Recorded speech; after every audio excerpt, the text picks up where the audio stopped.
विपक्ष को अगर ये लगता है कि वो सवाल से लोकतंत्र में परे हैं, तो मुझे उनकी प्रतिभा पर प्रणाम करने का मन करता है। आप सवाल से परे नहीं हो सकते। आप खुदा हैं क्या? आप खुदा हैं? क्यों नहीं पूछेंगे सवाल? खुदा हैं? नहीं पूछा जाएगा, इसलिए विषय नहीं। अभी दूसरी बात, निकाय, अरे भैया अभी रुक जाइए। निकाय चुनाव के परिणाम जब आएंगे तो अखिलेश यादव के नेतृत्व की समीक्षा होगी, प्रियंका गांधी के नेतृत्व की समीक्षा होगी, योगी आदित्यनाथ के नेतृत्व की समीक्षा होगी, मायावती के कौशल की समीक्षा होगी। कोई इससे भाग नहीं सकता। प्रवक्ता भेजो या ना भेजो, इतना ही कर सकते हो कि हम प्रवक्ता नहीं भेजेंगे, अपने घर बैठा लो, लेकिन समीक्षा तो होगी कि अखिलेश जी कहां खड़े हैं, योगी जी कहां खड़े हैं, मायावती जी कहां खड़े, प्रियंका जी कहां खड़े। इससे कोई माई का लाल बच के भाग नहीं सकता। कोई पतली गली नहीं मिलेगी, किसी चुनाव में नहीं मिलती। आप शुतुरमुर्ग बन जाओ, अच्छी बात है, ठीक, उससे कोई फर्क नहीं पड़ता, लेकिन ये समीक्षा तो होगी ही होगी। अगर 4 करोड़ आदमी वोट डालेगा तो उसके जनादेश का कोई मैसेज नहीं होगा क्या? उस मैसेज की समीक्षा नहीं होगी क्या? अजब बात है। निघासन में बाई पोल हुआ था, लड़े थे ना सब लोग, आपके पास इशू था, क्या परिणाम था निघासन का? उस बाई पोल में आप क्यों नहीं जीत कर आए? ये प्रश्न तो पूछा जाएगा।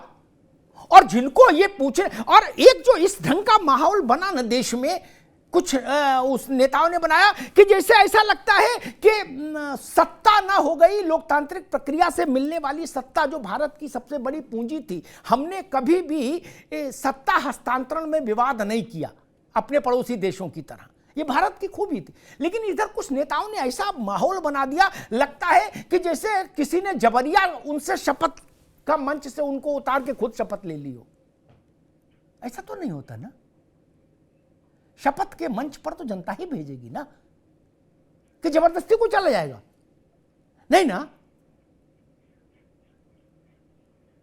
और जब हम ये कहते हैं कि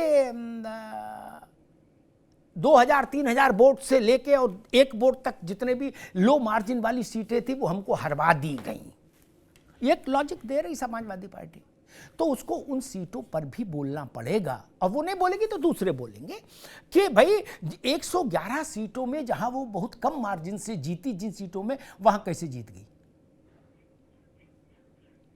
सोमवार को कोरोना था तो सांस नहीं आ रही थी, मंगल को सांस अच्छी आने, ऑक्सीजन लेवल एकदम हाई हो गया, फिर बुध को खराब हो गया, ये कैसे चलेगा? एक लाइन तो लेनी होगी।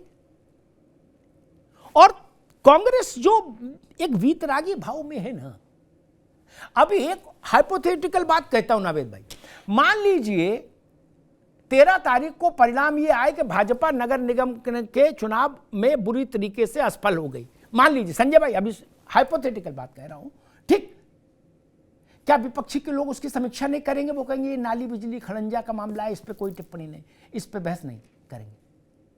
क्या ऐसा बड़ा मन दिखाएगा कोई? नहीं ना। तब तो कहेंगे ना कि योगी असफल हो गए, भाजपा फेल हो गई, तो आएगा ना फिर लिख लिख के, आएगा ना।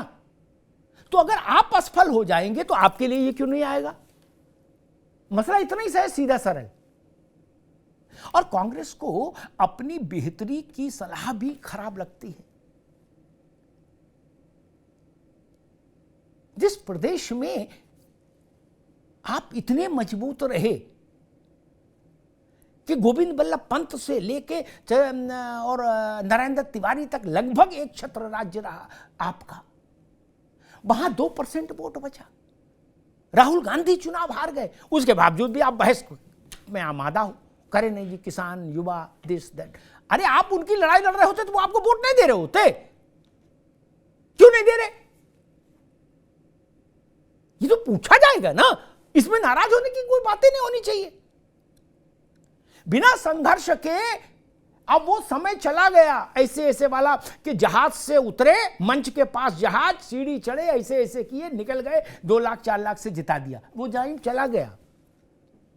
गली गली, डगर डगर, खेत खेत, गांव गांव घूमना होगा। अब अगर ये सवाल परिणाम के बाद पूछा जाए कि भाई शिवपाल जी क्यों नहीं प्रचार में गए, तो सवाल बनता है ना, भाजपा में योगी आदित्यनाथ भी थे, केशव मौर्य भी थे, ब्रजेश पाठक भी थे, भूपेन्द्र चौधरी भी थे, स्वतंत्र देव भी थे, महेंद्र सिंह भी थे, सब दौरा कर रहे थे ना। शिवपाल जी, रामगोपाल जी कहां थे?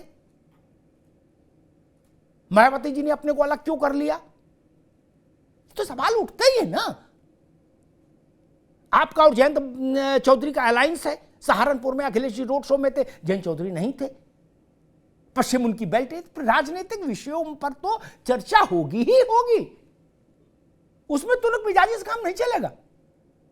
और जनता की सेहत पर इससे क्या फर्क पड़ता है कि हमको बात अच्छी लग रही है, खराब लग रही है। आज एक एनकाउंटर भी हुआ है अपराधी का, नोएडा, अनिल दुजाना नाम का गैंगस्टर। और आज ही यूपीएसटीएफ का स्थापना दिवस भी है नावेश को।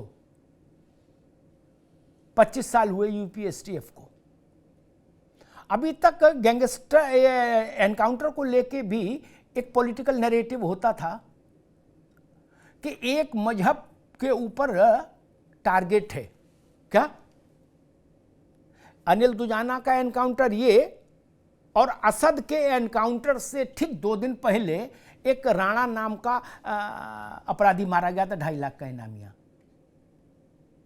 अनिल दुजाना के एनकाउंटर पर कोई बोल नहीं रहा। बोलना चाहिए ना।